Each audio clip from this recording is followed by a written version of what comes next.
New Hampshire is a very different place than Iowa. This is a different electorate, very, very different composite of the electorate.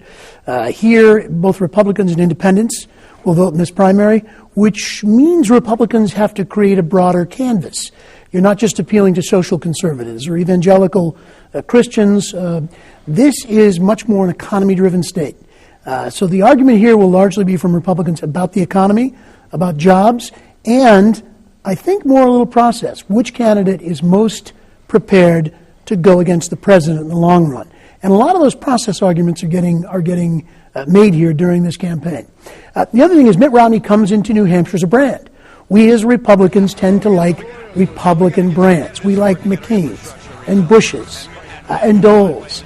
And as a result, this is sort of the party who picks the candidate whose turn it is. By any measure, this is sort of Mitt Romney's turn. He's the franchise candidate.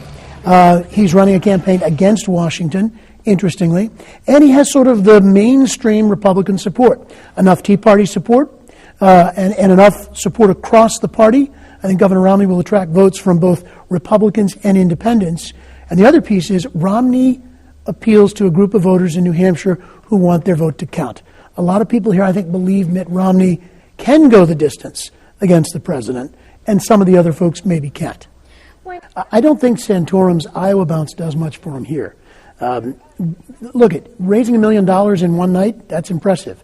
Turning that into cash and television and orders and getting spots on the air and staff on the ground, that's a whole different story. This is a logistical challenge.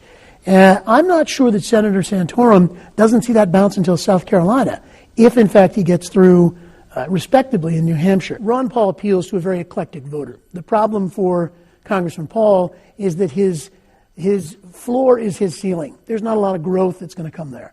The fact that Ron Paul isn't even here until Friday is an interesting sort of look at the way he sort of approaches this thing.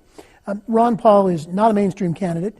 Ron Paul will not be the nominee of the Republican Party, much less President of the United States, and I think most voters in New Hampshire know that.